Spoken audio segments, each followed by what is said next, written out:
Hey, Catherine! Wait up! It's me. Can we talk? I'm seriously sorry about everything. Oh, look who decided to show some remorse. The bride-to-be, right. Well, sorry, but I think it's a little bit too late. Too late, don't you think? Remember who it was that called me a cripple and went on a yelling spree, demanding that I leave? I left because that comment was beyond offensive. Who in their right mind would stick around after being insulted like that? But hey, I did as you wished. You got exactly what you wanted, didn't you? No, you see, I had no idea you were Benjamin's big sister. So, I'm Benjamin's older sis, Catherine. It's true that we never really got the chance to meet in person before, but you must have known I existed, right? And my condition. It's not exactly a secret. Hey, it's great to finally meet you too. I've been wanting to meet you for ages, but Benjamin mentioned you've been crazy busy with your own company. Must be quite a ride, huh? Anyway, what I'm trying to say is... I'll stop you right there. With the way things are going, this kind of feels more like a goodbye than a nice to meet you, huh? But there's gotta be something I can do to fix this. Benjamin is absolutely furious with me. Jeez, no kidding. Even if we were total strangers, that was the most disrespectful thing I've ever witnessed. Do you make it a habit to insult people you've just met, right to their face? And the things you said, calling me an embarrassment and saying I didn't deserve to be at your wedding just because I can't walk, all while laughing your head off. I'm sorry. You were the only one cracking up, you know? Everyone else was trying to escape the cringe fest, looking all uncomfortable and awkward. Way to go, killing the mood like a pro. Still, please, Catherine, is there any way I could get you to come back? This is all anyone's talking about, and I feel like if you just came back, we can move on. Sorry, but I'm afraid that's impossible. Consider my absence a wedding gift. No, don't say things like that. Please, come back. I didn't mean it.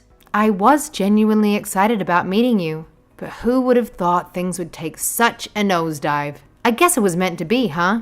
Destiny had it all planned out so I could witness your true colors shining through. Thanks for the eye-opening experience. I think that's a bit of an exaggeration. I'm guessing he told you to keep apologizing to me until I forgave you, right? Unfortunately for you, no matter how many times you apologize, I'm never going to forgive you. But that's so cold. I'd appreciate it if you could pass along a message to Benjamin for me. Considering how icy you can be, dealing with a cold shoulder should be a piece of cake for you.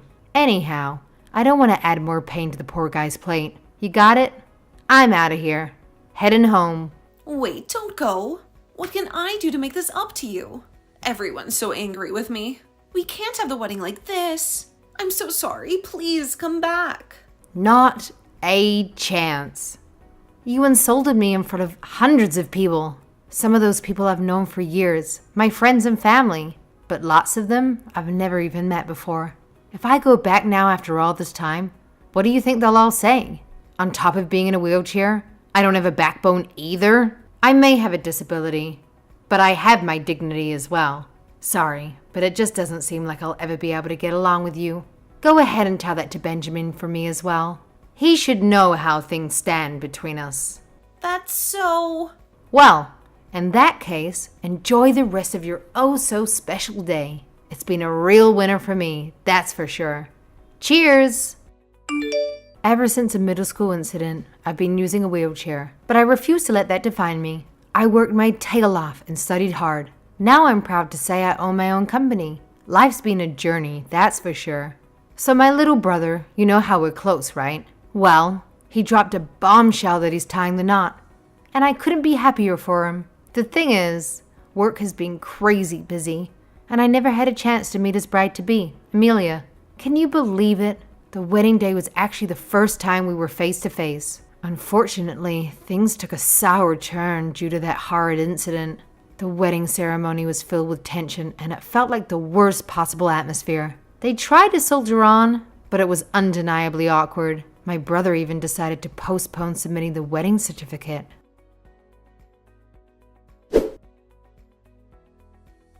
Catherine, I am so sorry for what happened the other day. Honestly, I am. I'm just texting because I would like to once again offer you my most sincere apology. Oh, I don't need another apology. I've already received apologies from tons of people. Family, friends, and even complete strangers. One more isn't going to make any difference. Least of all from you. Benjamin apologized to me on your behalf as well, so it's really okay, really. Sorry, but I was still hoping I could apologize to you in person. Why don't we grab a cup of coffee or something and I can explain myself? Do you really still not understand what I've been telling you? I wasn't even trying to say it any sort of indirect way or anything. It's a pretty common assumption, right? It seems like if you apologize to someone, you ought to be forgiven, no matter what you've done. And in some cases, by doing so, I suppose it may be possible to repair the relationship. However, in this particular case, don't get any ideas. That's not going to happen. I'm not sure if I get your meaning. I told you that Benjamin apologized to me, and that was sufficient, right? And I told you that I do not need your apology, right? Yes? To put it simply then, I don't need your apology because I will not accept your apology. But there's no way I can accept that. It's not of any concern what you can or can't accept. This is just the way things are. Oh, but please. You've got to forgive me. I'm your future sister-in-law after all. Why? Are you saying that no matter the circumstances, if I have an apology dumped in my lap, I have to forgive someone? You have to at least be able to understand that there are things that can be forgiven and things that can't, don't you? So, you're saying that you're not going to forgive me no matter what I do? Glad you're finally up to speed. Took you long enough. From now on, you and I will hardly have anything to do with each other. So that means you're saying you won't even speak to me anymore? Like, if you saw me anywhere, you'd just ignore me or walk the other way or something? Then does that mean you won't accept me as Benjamin's wife? Well, mine is the working part. Yes to the former. I mean, I say that we'll hardly have anything to do with each other, but in reality, I can't completely cut ties with my family or our social affairs. Anyway, I look at it. I'm sure there will be times when we'll be forced to interact, but I never said that I'm opposed to yours or Benjamin's marriage. That's not something I can or want to interfere with. Who he marries is entirely his choice. Well, that's a relief, I guess. Still, to the best of your ability, I would appreciate it if you would not have anything to do with me beyond those situations when we absolutely must speak. Sorry, but I just hate people like you who prioritize their vanity and have biased opinions of others. Hey now, don't be so cruel. Hate is such a strong word. Here I am, thinking I'd really like to become friends with my new sister-in-law, and you're acting like such a monster. Oh, but I thought you hate wheelchairs. I thought that people with disabilities weren't worthy to even breathe the same air as you. That being the case, I think it's possible for us to become friends. Don't you? I just maybe had one glass of champagne too many, and when it said too much, that's all. That you said too much just means that you've revealed how you've always thought about things. I feel bad for Benjamin. For reasons I can't perceive. It's obvious he cares about you. But I think it's impossible for us to salvage any sort of relationship. You're just being awful. Listen, if Benjamin wants to marry you, there's nothing I or anyone else can do about it, regardless of how he may feel. However, I honestly can't believe it. I don't know if it's because he's just weak when it comes to affairs of the heart, or if it's out of some weird sense of responsibility. But either way, he's still saying he's going to marry you. Not that I think I need to justify myself to you at this point, but it's neither of those things. It's because he's madly in love with me. He's found someone who genuinely cares about him and he wants to spend the rest of his life with me. I wouldn't know, and I don't care. Anyway, that's why I'm telling you that you can go ahead and do what you like. So, in other words, you're saying that I still got a chance? I promise to give it my all until you forgive me. I won't give up till that day comes. I know we get off on the wrong foot, but let's do our best to be good sisters from here on out. Wait, did you not listen to a single word I said? Hey!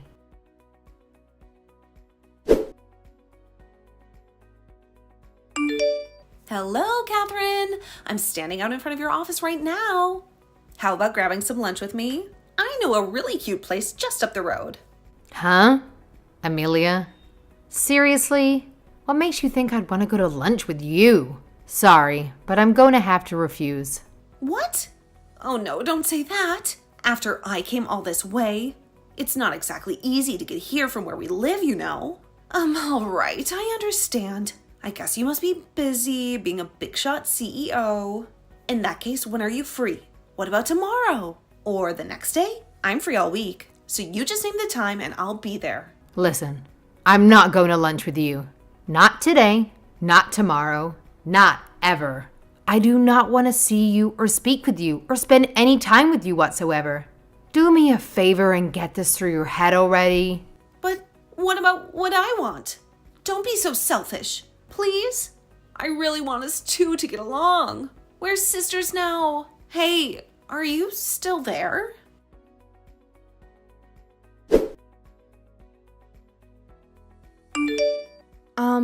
Boss, what should I do? Security told me you know who is standing in front of the office once again. She's not doing anything, so they can't tell her to leave, but... Not again. Just have them monitor the situation for now. If she tries to come into the building, they can escort her out. Jeez, what is with that woman? What does she need? A restraining order? That's not all. Today, I answered the office phone, and before I even had a chance to say hello, a woman on the other line named herself as your sister-in-law and demanded to be put through. She seems to think quite a lot of herself, huh? Oh God, she's a nightmare. I'm really sorry you're having to deal with this, Lydia, even though it's such a busy time for us. You have her on your plate as well. Oh, I don't mind all that much, boss. Don't worry. I mean, what can she do if I tell her you're in a meeting or whatever? Just think of me as your right hand. That reminds me. Why are you calling me boss? We're just texting. Besides, you're my best friend. You practically started this company with me. You don't need to be so formal. Sorry. I was just teasing you a little bit. All jokes aside though, this Amelia chick seems like a complete disaster. What's actually going on? Does this mean things are going well between her and your brother? You know Benjamin. He's got this side to him that can be so innocent, especially when it comes to the ladies. But hey, when it comes to other aspects of relationships, he's surprisingly grounded. It's just these specific situations where his common sense seems to go out the window. Can't figure out why, but that's our Benjamin for you. Wow, that's surprising. Do you think someone like him could be ensnared by a woman like that? She must be one hell of a, I'll just say, smooth talker. I keep telling Benjamin to do something to put a stop to her coming around our office, but I guess this is the definition of ineffectual, huh? It's like she's gotten completely under her spell or something, like the evil witch and the prince at the end of The Little Mermaid. Right? At this point, it seems more like a horror story than a fairy tale to me. Anyway, I'm really sorry for making you deal with this scary situation. If anything happens, if she does anything weird or dangerous, I want you to message me right away. Of course. I know that it's a super important time for the company right now. As your right hand, you can trust me to knock any obstacles out of the way. As for you, Catherine, don't think about anything but what's good for the company. It's an important meeting today, after all. Just clear your mind and leave everything else to me. You're right. I've got to focus. Thanks a bunch, Lydia. I knew I could count on you.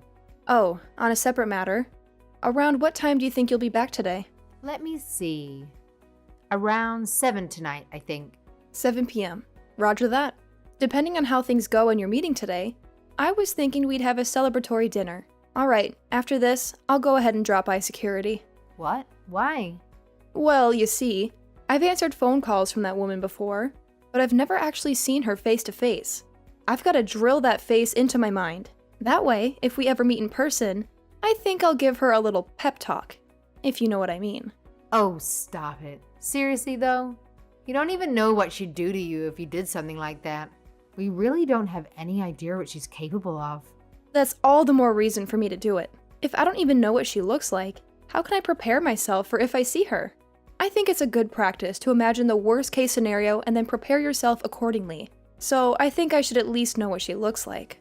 Besides, she keeps coming by the office even when you're not here. Like you said, who knows what she's thinking or what she might be capable of? Well, thanks, Lydia. But please be careful. All right. While I'm not at the office, I'll leave everything to you. Yeah, I've got everything under control. Don't even worry about it.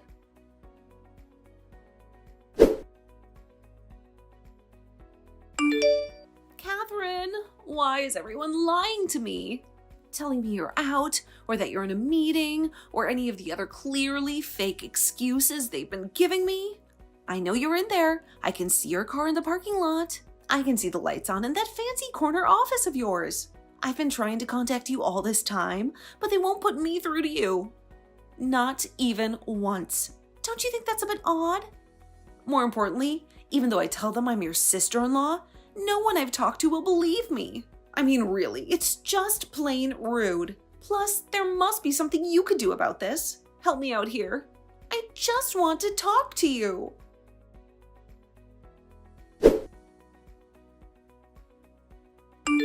Hey, Catherine, what the hell?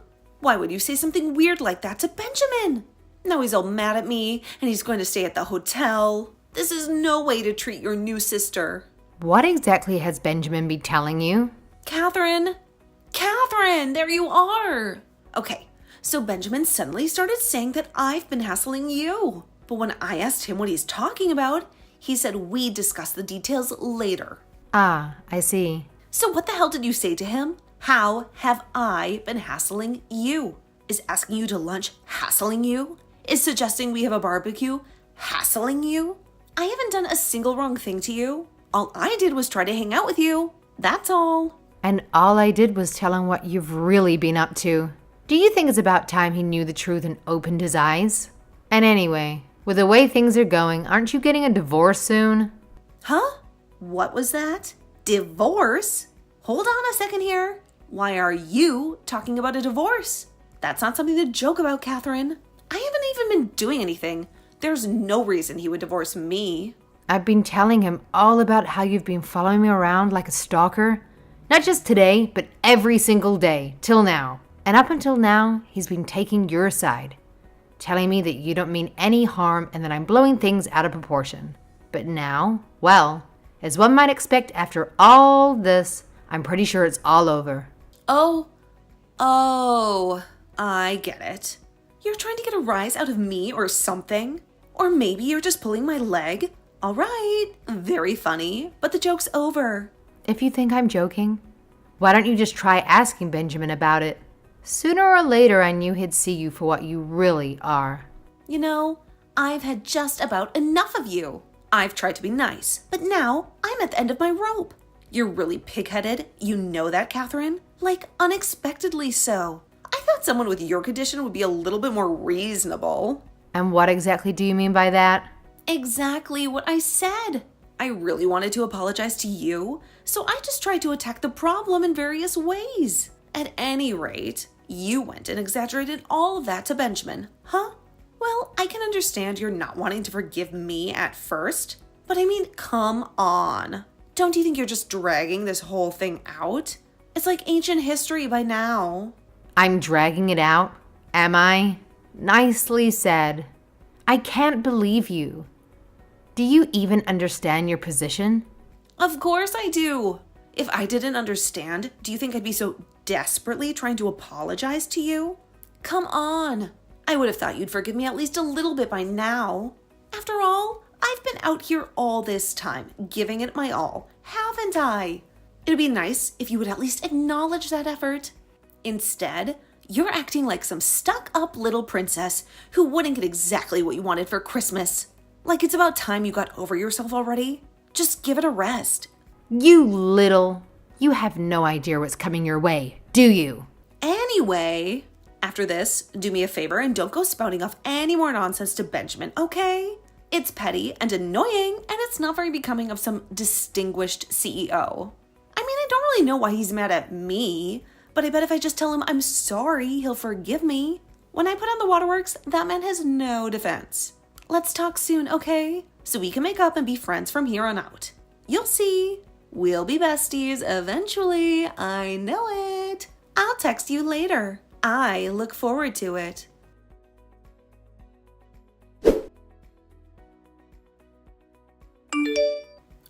Catherine, you gotta help me. Benjamin, he told me that he's serious and he's gonna divorce me.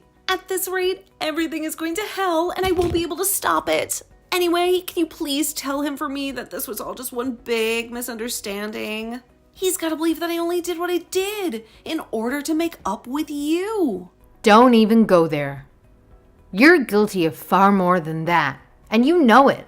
Benjamin finally understands. A tiger never changes its stripes, and a sleazebag never gets a new zipper, no matter how much time goes by. Hey, I'm telling you, I don't know what the hell you're talking about. Look, I'm sick of you always being so vague. Whatever you're trying to say, just spit it out already. As it turns out, you went to school with my best friend. You ought to remember her. She helped you out a lot with homework and stuff when you guys were in junior high. Cute, smart, always ready to help a friend in need. Ring any bells? Huh? Oh, you don't mean Lydia, do you? Of course, I remember her. Yeah, she was great. A real pal. And you're saying she ended up being your best friend? Wow, talk about a small world. You can say that again. I honestly had no idea how small it truly is. She works here with me now. She heard my crazy sister-in-law was stalking me, so she went out to take a look at you. Imagine her surprise when she discovered you were her old classmate from junior high. Lydia was concerned about you, and not the good kind of concerned. You see, she remembered the kind of person you were back then, and she was worried. In regards to your coming by to see me so persistently, she asked herself, does she really want nothing more than to apologize? What ulterior motive does she have? What? Oh, really? That meanie? If she knew it was me, she should have just let me see you. We go way back after all. Lydia came out of the office while you were there and told you that if you truly did want to apologize to me, she'd be willing to act as an intermediary. But you certainly don't fail to live up to expectations, do you? I knew you were the scum of the earth. Huh? When you met with Lydia, what did you do to her? Be honest. Oh, nothing. We just talked. That's all. Just a normal conversation. You just talked? You mean to tell me that you didn't poke her prosthetic hand over and over again and call her stubby? The same as you used to do every day back in middle school. Oh, that. No. I mean, that's an old joke of ours. You wouldn't understand. Then, when she tried to leave, shocked and amazed that anyone would say anything like that, you forcefully grabbed her so she couldn't get away. And then, on top of all that, you told her you didn't need damaged goods like her to act as an intermediary for you? You're wrong. I never said anything like that. Lydia's lying. She's always been a liar ever since we were kids. She's nothing but a jealous little one-handed liar. But the icing on the cake was yet to come. Someday I'm going to inherit this company from my sister-in-law. She's a paraplegic. The lower half of her body is completely defective. She can't even bear children. She'll give this all up before too long. You just wait. And when that day comes, you'll have a new boss. She'll want to keep the company in the family after all, since she can't have kids. Well, you just better watch what you say around me, Lydia. And even if she doesn't give it to me willingly, I'll just get my stupid husband to force the issue. You said all of that. But who has the egg on their face now? Huh? Wait, but how do you? She recorded you, you idiot. Lydia recorded every nasty word. Oh, and obviously we have security cameras set up around the entrance to the office. I wonder how stupid a person would have to be not to notice that. We were able to match the audio up to the video, so there's no denying it was you. Oh, crap. So why did Benjamin tell you he seriously wanted a divorce? Could it be because we showed him the evidence that he knows the truth about you at last? I'm telling you, you're way off base here. This is nothing but lies and manipulation. That wasn't me. Don't believe Lydia. She faked the whole thing. She was in the AV club back in junior high. She knows how to do stuff like that. Well, I guess there's not much else you can say in your defense at this point, huh? In any case, problems between a husband and wife should be settled as a husband and wife. Please leave me out of your marital problems. How can you say that? You're totally involved in this now. You can get Benjamin to see reason. Finally, let's just pretend for 1 minute that you actually did come to manage my company. What do you think the stockholders would think of you wasting so much money at male strip clubs? You couldn't manage a damn lemonade stand. Someday my company will be yours. Don't make me laugh. If you become president of the company, I'd go bankrupt in less than a day. Anyone with half a brain can see that. You even know about the clubs? What? Were you spying on me? You had no right to do that. My God, you really had Benjamin fooled. Well, I always knew he had horrible taste in women, but this is next level insane. Still, I guess it's a bummer for you that you weren't able to take over my company like you wanted. Sorry, not sorry. Just wait a second here. If he divorces me, it'll screw everything up. Everything I've been planning all this time. Please, you gotta help me. I'll be left with nothing. I don't give a damn if it screws things up for you. In fact, that's the best news I've heard all week. I'm just so happy. Benjamin finally saw the light. Your sham of a marriage is falling apart even faster than I thought it would. So, hurry up and get divorced. Then, if you wouldn't mind, get the hell out of my life, permanently.